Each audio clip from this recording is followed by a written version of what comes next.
Foi aprovado alguns dias atrás, no plenário da Câmara dos Deputados, a MP 627, que trazia mais de 500 destaques embutidos, o que motivou críticas ácidas ao comportamento do Congresso pelo jornalista e escritor Hélio Gaspari, em sua coluna dominical, lida em todo o país, por sinal. O deputado Edmar Arruda, do PSC paranaense, está aqui para esclarecer os principais aspectos desta MP. O Palavra Aberta é uma produção da Rádio e da TV Câmara. Pois é, eu até queria aproveitar, né, deputada, porque, para começar a nossa conversa, porque o nosso telespectador nem sempre é bem informado sobre essas questões técnicas, digamos assim, do legislativo brasileiro. Então, a medida provisória, ela vem do Executivo para cá e aqui os deputados, e depois os senadores também, os deputados e senadores, eles apresentam emendas que são embutidas no texto básico da MP. E o que se diz, o que se comenta, os deputados comentam aqui, é que muitas vezes ali tem questões que não têm nenhuma relação direta com o texto original da MP. Com o objeto da MP. Objeto da MP, né? Isso gera muitas críticas, inclusive essa crítica que eu citei agora do Hélio Gaspari no domingo passado. Mas a MP veio, na verdade, ela tinha, como me parece, agora me corrija se eu estiver errado, a MP tinha, digamos assim, na sua origem, a intenção de atuar sobre a questão econômico-financeira das empresas, não é isso? Quer dizer, era uma questão das empresas brasileiras, não é isso? Na verdade é o seguinte, é uma medida provisória complexa que o governo enviou para casa, no sentido de regulamentar a questão do PIS, da COFINS e da contribuição sobre o lucro das empresas coligadas, das empresas que estão, por exemplo, uma empresa brasileira coligada com uma empresa internacional, né, ou uma multinacional. Então, este era o foco da medida provisória. Tem aqui na Câmara, costumamos dizer o seguinte, quando tem muita coisa diferente do objeto da medida provisória, nós chamamos de jabuti, né? Tem muito jabuti colocado na medida provisória. Mas isso nós acabamos aqui na casa. Hoje, todas as emendas, elas só podem acontecer dentro do objeto da medida provisória. Ué, mas não teve uma emenda aí sobre plano de saúde? Não, não, só com relação à tributação. O que acontece? A casa, a mesa, analisa as medidas provisórias e, neste caso, por exemplo, nós retiramos 6 medidas que o relator tinha acatado, mas a mesa entendeu que estava fora do objeto da medida provisória e tirou.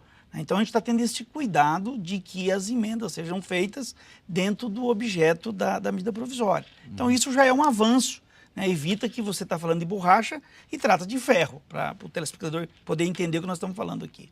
Você estava falando das empresas coligadas, ou seja, eu imediatamente pensei em empresas na área do mundo do agronegócio. Porque no mundo do agronegócio é que tem o plantador, quem transporta, tem a empresa quem leva o produto até o porto, depois a empresa que faz a exportação, depois a empresa que processa, ou seja, toda uma cadeia. E na que o senhor falou em empresa coligada, acho que foi esse o termo, isso. Me veio essa questão, esse sistema na cabeça. É isso mesmo ou não? Não, veja bem, nós temos na questão da agroindústria, né, essa cadeia que vai desde do plantio até o processamento à exportação. O que nós estamos falando é mais ou menos o seguinte, eu tenho aqui uma empresa, por exemplo, da construção civil, e eu abro uma empresa internacional lá na África, né, coligada com essa daqui, quer dizer, ela tem um braço aqui no Brasil para prestar serviço lá.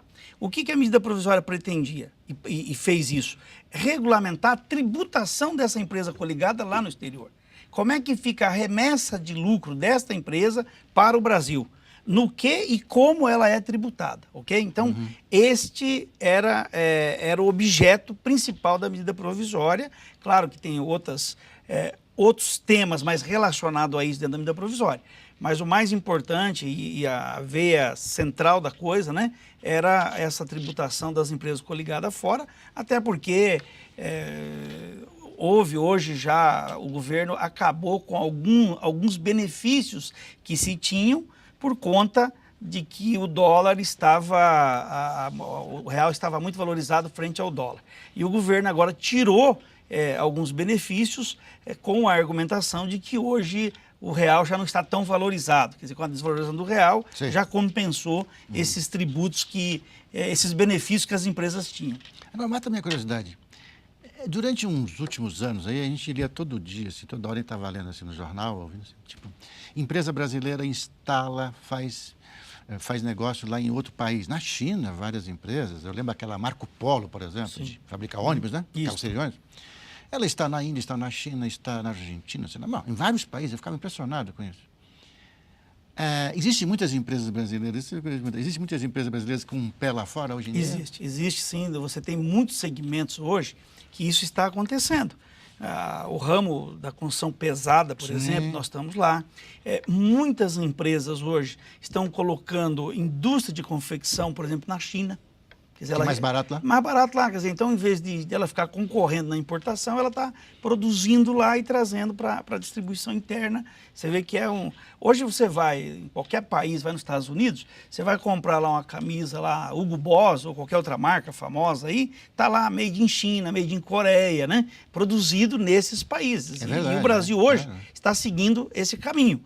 Fora que, você pega um exemplo, eu estive agora visitando o Paraguai numa missão empresarial que foi organizada pela CNI, eu fui representando aqui o Congresso, onde o presidente apresentou todos os benefícios para você ir produzir no Paraguai. Então eu tenho hoje algumas empresas, por exemplo, um grupo aqui de São Paulo, que está produzindo calçados em Assunção para exportar para a Europa, né?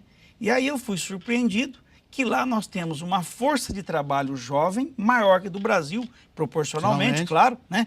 E que o país que o trabalhador tem o menor índice de falta é do Paraguai, no mundo. O trabalhador com o menor índice de falta do mundo é Paraguai, né?